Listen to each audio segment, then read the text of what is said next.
Hi everyone, it's Linda from Linda's Ease, and I have a great little video today on applique, so I want to get right into it. Let's start sewing.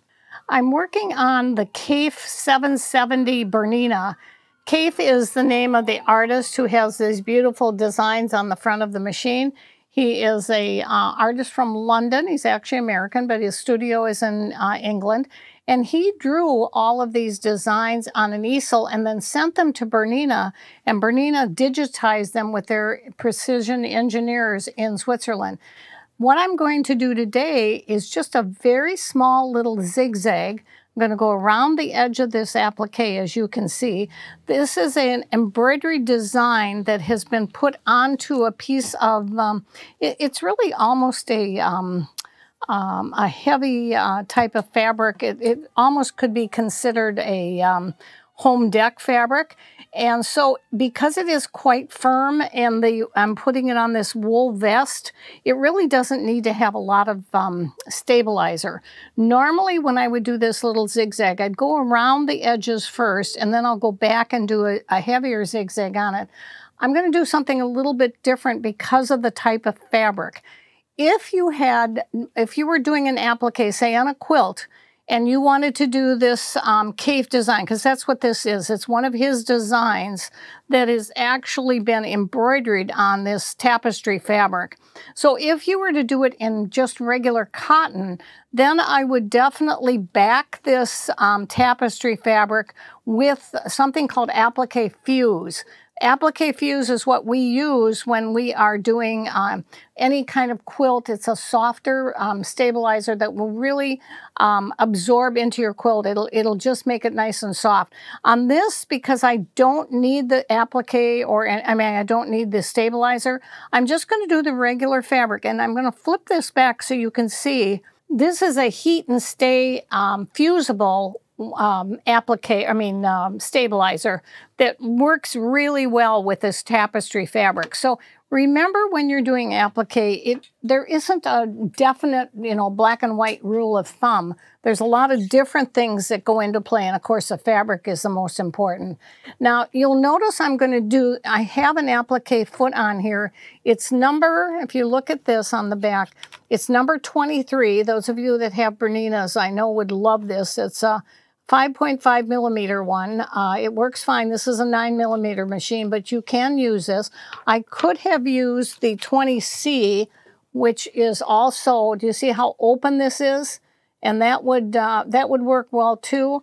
I like to have this clear foot like the 23 holding down the fabric, because this is very heavy fabric. And I know you're going to ask me what kind of thread I'm using. So I wanted to try this because I think it's kind of fun to try different threads. This is the Eversewn bobbin thread. It's a black, and because this garment is black, it really is the best color to use. And that is definitely, it's a finer weight bobbin thread than what the top is. The top, I'm using the black thread stand because it's on a cone. And whenever I have a cone, I like to have it spin off the cone and into the machine.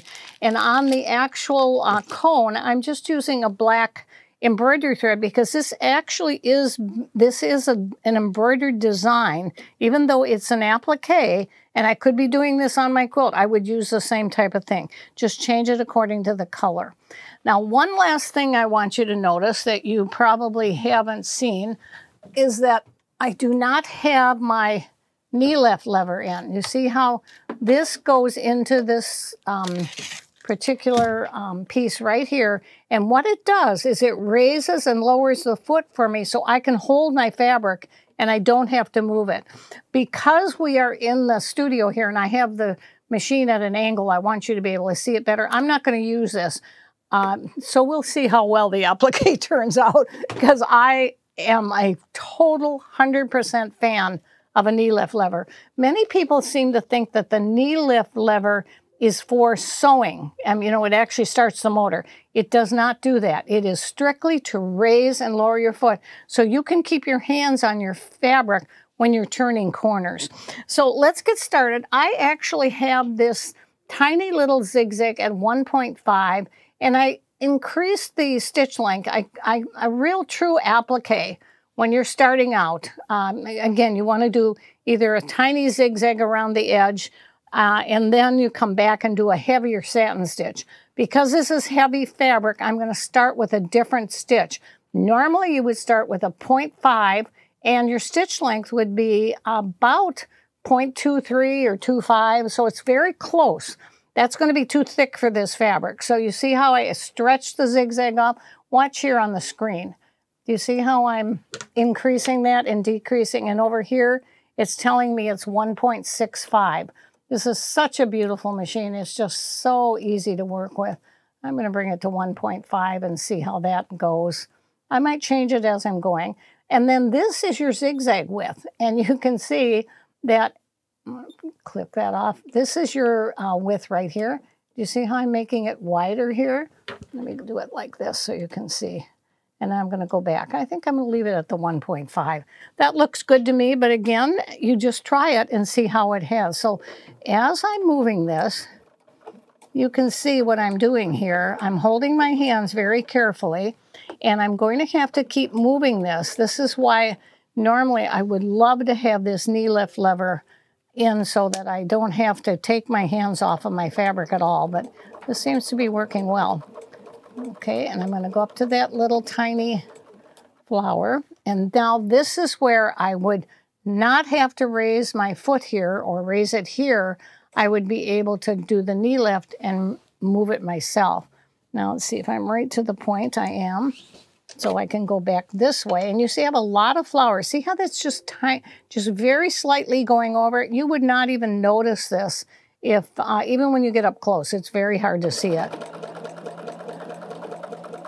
Now you see how I'm going around the curves. I'm moving it with both hands. And stop. Don't just keep going. This is not like straight stitching. You want to do this so it really, really is nice and stable and firm. And one of the things that I did not mention to you, but I think you can see it, is that I do have this all pinned. I actually have it pinned from the back side. So if I see a pin coming up, I will take it out and put it back on here so I can. And the reason I pinned it from the back side, this was already made. It's got lining in it. And so I'm actually stitching this over the lining. If I were to make this vest first before I would always put this applique on before I would put the lining in. But say you have a ready-made vest that you don't, it's already done. That you're going to have to probably pin it from the wrong side so that that lining is going to lay real nice and smooth. Now, do you see how this already, I guess you can't see. I'll keep sewing here for a little bit so you can see how nicely this is working out. Now, here you have to be a little careful because you see how that little leaf is starting to pick up there, and you don't want it to push into the fabric or you'll get a pucker. So again, I'm going to raise it. And again, I can't stress how much I miss the knee lift lever. We might have to change the studio around here in order to have that. All right, because I would never have to be doing that. But the great part is that it's real easy to do because it's right here. All right, so you can see on here, I'm going to put that foot down again. I just want to get this on the garment very nice and smooth. You would want to do that if you're doing a block, a quilt block. It would be the same thing. You would want to get it on real nice and smooth. And that's why we usually, when we're doing something like this, we'll put a straight stitch or a very small zigzag around the outside before we actually start to do the applique. The applique is normally done with a satin stitch. So again, you've got it depends upon what kind of fabric, as I said before. You can see I want to get right into there. I don't want it to pucker. I don't want it to move. I want it to stay nice and flat.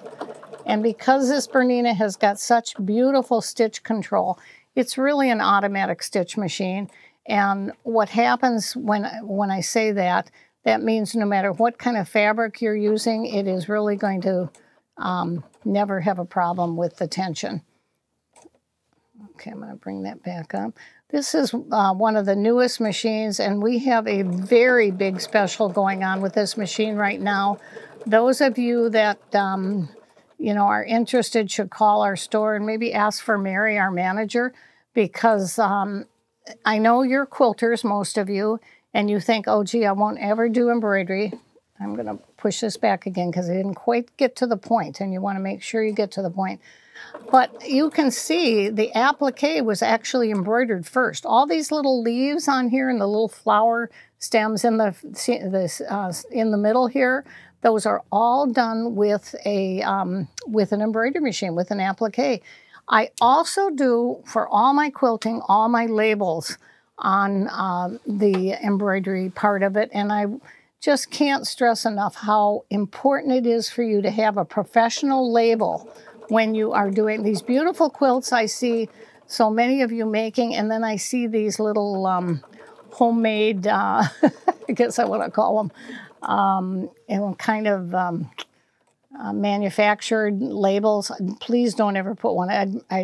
I always want you to put a label on your quilt, but those look pretty bad. So I know we sell them. I just wouldn't buy them. I always say they're temporary. There's something that you're putting on there just until you get to the point where you do your embroidered label. That's why this is so wonderful with this machine, is that you're not paying for the embroidery unit. You're getting it free. Now, I like to take these little threads out as I see them, because then I don't have to go back and do it. There's a little one there. And you can see, you see how there's no puckering whatsoever? Just really soft and smooth. Now this isn't down yet. We started here, and you see how nice that's going on?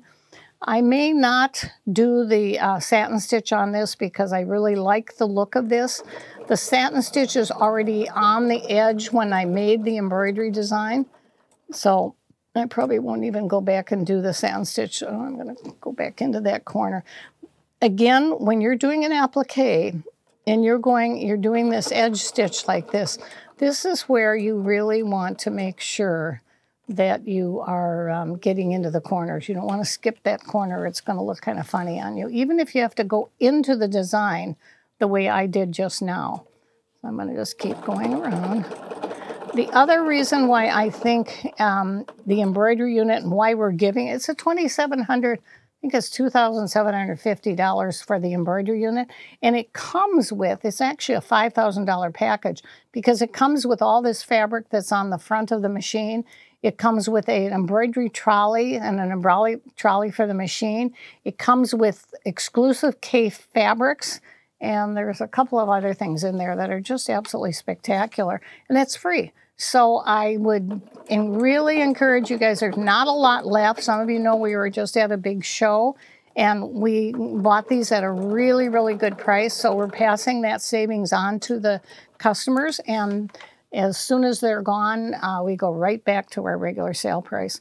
I'm going to get this pin out of here because it's going to be a little... So let me pull that out, and then we'll get started. Oh, I see it right here.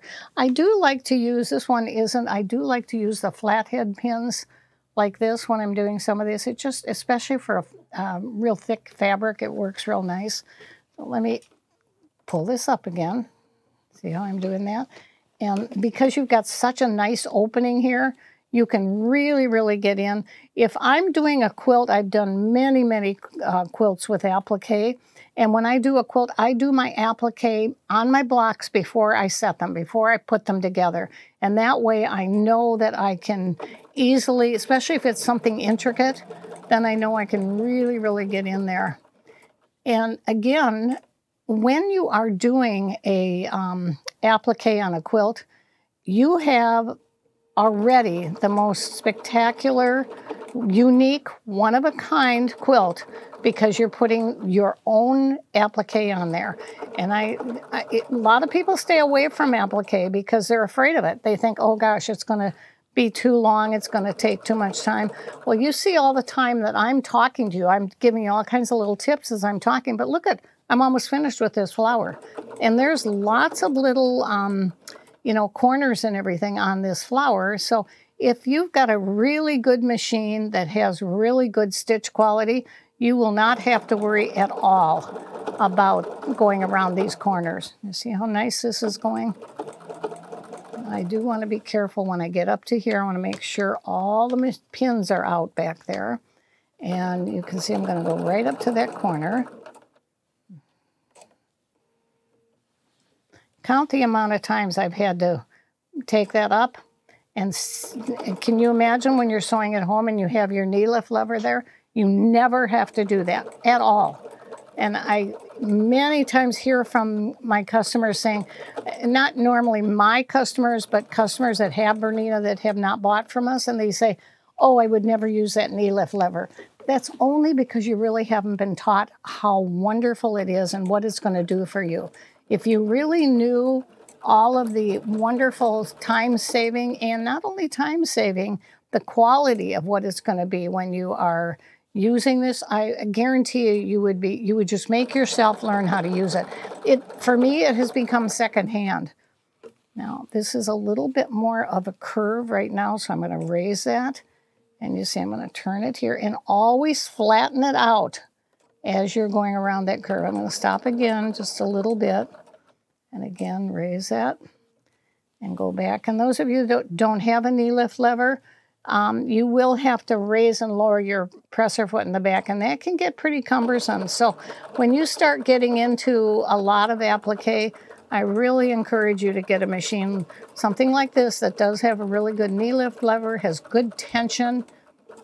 Okay, I'm going to go. Now I could, if there wasn't so much, this is a kind of a subtle design that's black with this maroon, and it isn't real out there. But I could have put Kaffe fabric on here, and then what I could have done is I could have used a real bright thread on the outside, which would have been just, you know, again, this is the beauty of your sewing, is that this is really a personal choice for you.